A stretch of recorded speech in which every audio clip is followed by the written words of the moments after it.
Pour Coworking Channel, toujours à l'occasion du Festival de Cannes, nous sommes évidemment entourés d'un jeune réalisateur avec à nos côtés, comme d'habitude, Jenna, ce qui est tout à fait normal puisque là, ce film a été aussi sélectionné. Alors, je vais vous présenter, donc c'est Philippe Audidor pour le court-métrage Ruby Red. Donc, on est content de te recevoir, notamment, mais bien sûr, pour parler de ce prix. Et puis, alors... Merci Mariam, merci de le dire. Je vais laisser Philippe parler de son film. En tout cas, le festival l'a non seulement sélectionné, mais également lui a remis donc ce prix. Un prix qui est très important puisque c'est le prix du meilleur court-métrage pour le changement.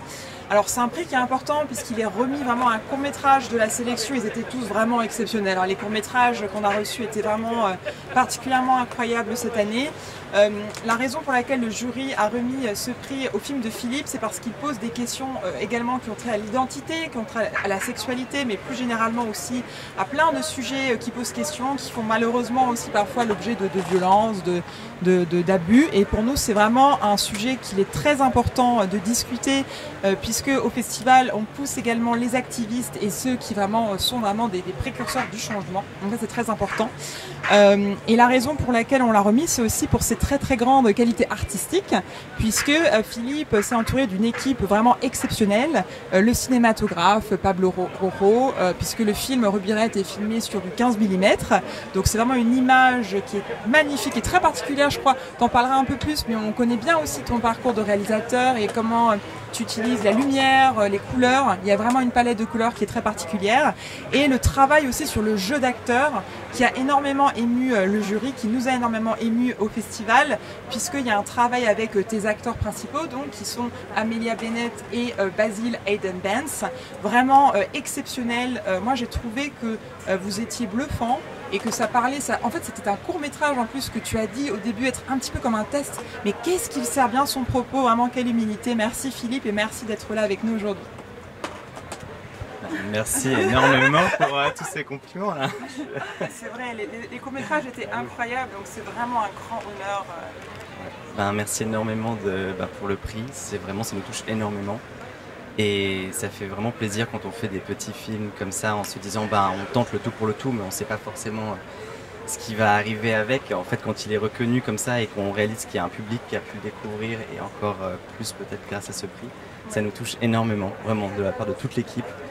Merci. Merci. Alors justement, Philippe, on va revenir un petit peu sur ton parcours de réalisateur. Et évidemment, comme elle a dit, sujet engagé. Qu'est-ce qui t'a poussé? Alors venons d'abord quand même sur la partie réalisateur. On savait déjà depuis combien d'années? Alors, je me suis mis à réaliser en 2014. 2014. Voilà, j'ai fait, à la base j'ai fait je vais expliquer mon parcours, mais alors j'ai fait au début, je suis parti en Angleterre étudier le cinéma, mais juste de façon académique, on va dire théorique. Suite à ça, j'ai pu faire des stages à Los Angeles dans à Fox Searchlight et à Lionsgate Studios, mais là c'était en développement et je sentais cette envie de réaliser. Je me disais non, tant c'était super intéressant, je ne pouvais pas rester dans les bureaux, donc je me suis dit allez on y va. Et là j'ai fait une année d'études à un endroit qui s'appelle Drama Center à Londres. En fait c'est une école où tu travailles avec les acteurs et donc tu fais tout le parcours. Sur le terrain. Exactement, c'est ce qui m'intéressait le plus, c'était le rapport avec l'acteur. Et donc tu fais un an où tu prends aussi des cours avec les acteurs, puis tu es leur coach, puis tu commences ensuite à les diriger dans des courts-métrages. Et suite à ça, j'ai ensuite fait un premier long de façon indépendante et c'est comme ça que ça m'a lancé. Et voilà, finalement, on continue à faire des films des années après. Mais c'est super. Voilà. Alors, en effet, on va revenir sur le titre qui est déjà qui a du sens, Ruby Red. Donc on est un peu dans cette couleur rouge et torride de désir. Alors le désir c'est beau, c'est agréable, et puis l'amour c'est aussi toujours un peu compliqué. Et en effet, le sujet c'est tellement un sujet d'actualité, puisqu'on en parle même au plus haut de l'État.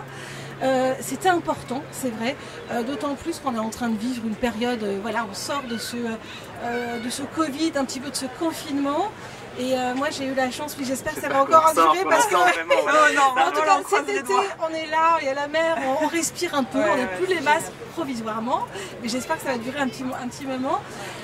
Donc c'est vrai que d'une certaine manière, toi aussi dans ce film, c'est aussi une manière aussi de parler d'un sujet sensible, mais aussi de l'ouvrir à tous, puisque moi je sais que je l'ai vu, c'est vraiment important. Et qu'est-ce qui t'a poussé à le réaliser? Ça a duré combien de temps?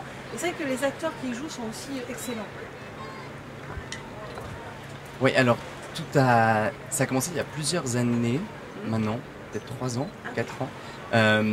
J'observais mes amis hétérosexuels, voilà, exactement. Justement, ouais, je les regardais.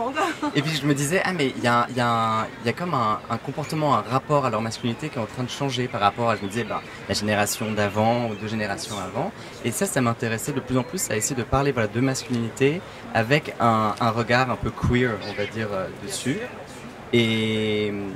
Et voilà, et ce rapport au genre. Mais donc, ça faisait quelques années, puis finalement, le temps de faire le film et qu'il sorte, et qu'aujourd'hui, on en parle tellement, que ça résonne aujourd'hui, ça fait plaisir. Il y a eu un bon timing à ce niveau-là.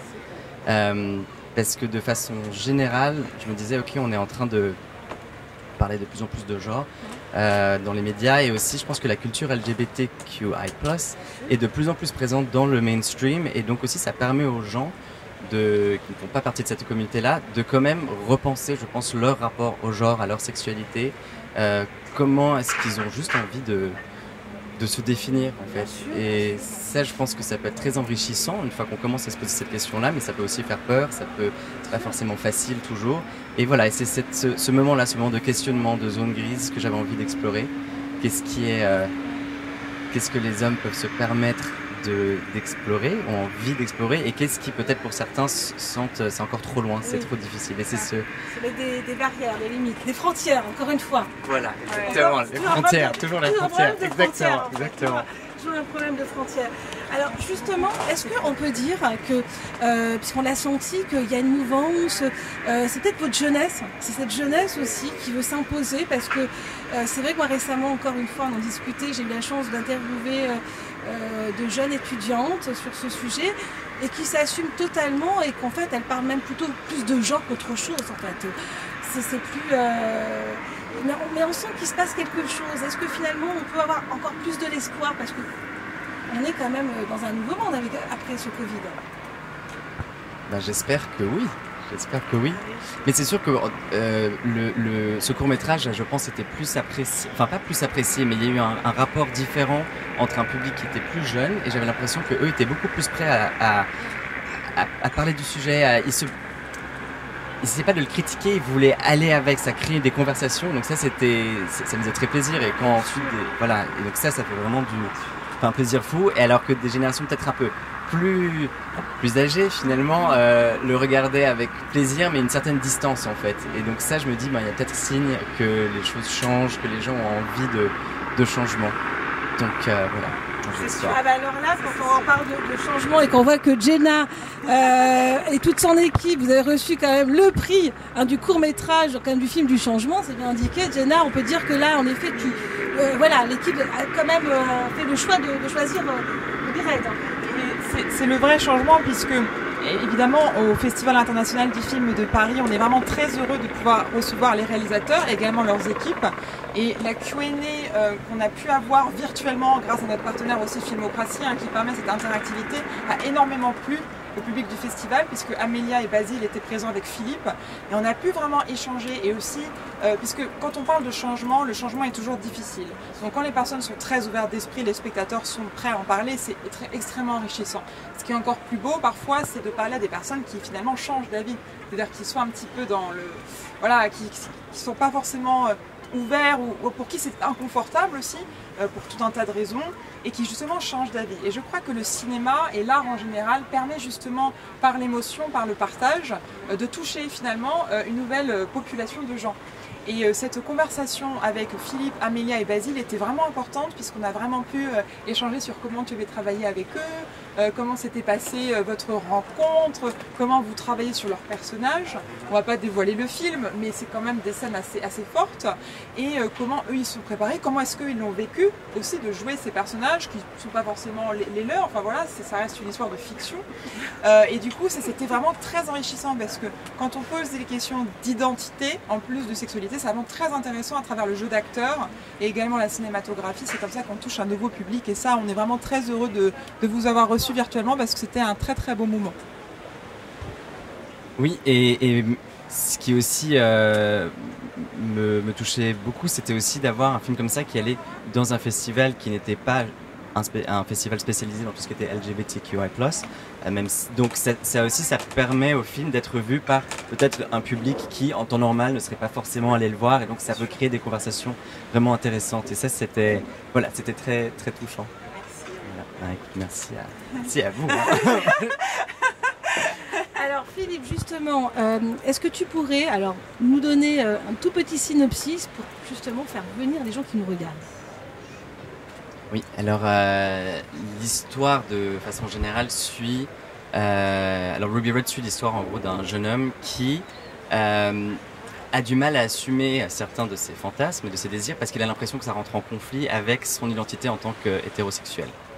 Et ça c'est un peu de façon... C'est le personnage principal qu'on suit.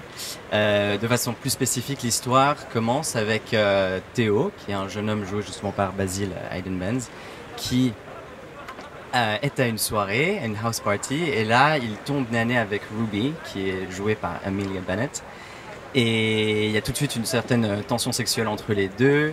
Ils se retrouvent dans une chambre, et là lui demande finalement de révéler son fantasme à lui, et il hésite, et quand finalement il révèle son fantasme, sa soirée à lui va vaciller entre finalement une libération totale, mais aussi une certaine descente aux enfers. Et voilà, et le film traite finalement de ce conflit interne, ce personnage-là. On a essayé de le faire de façon simple, mais j'espère c'est poussé et réfléchi. Oui, puis c'est comme le disait Jenna, on est sur du 15 mm, on a quand même un réalisateur... De 16, excusez-moi, on est sur du 16 mm, donc on a quand même des images incroyables, et franchement, nous, on vous souhaite que du succès, vous êtes tout jeune. Donc il va y avoir Non, mais c'est important, et puis c'est vrai, des films autant engagés, c'est très très important en cette période. Alors justement, à nos followers, à ceux qui nous regardent, nous on a une population aussi très jeune, entrepreneurs. Quel serait justement, alors c'est compliqué, hein, mais à l'instant T, un petit message pour ceux qui ont du mal, comment on peut les accompagner, ou est-ce que c'est vraiment... voilà.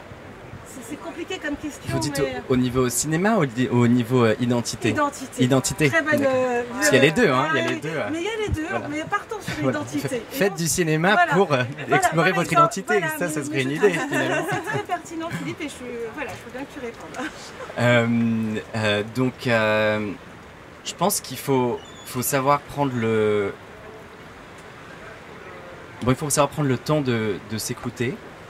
C'est pas toujours facile, mais je pense... Alors là, on va partir dans des grandes phrases. Mais voilà, mais je pense qu'en fait, on a... Toute notre vie, on la passe à se découvrir en fait, et on change constamment en tant qu'individu. Et donc je pense que c'est ça qui est important, c'est de réussir d'être connecté à soi-même pour tout le temps s'écouter à force de changer.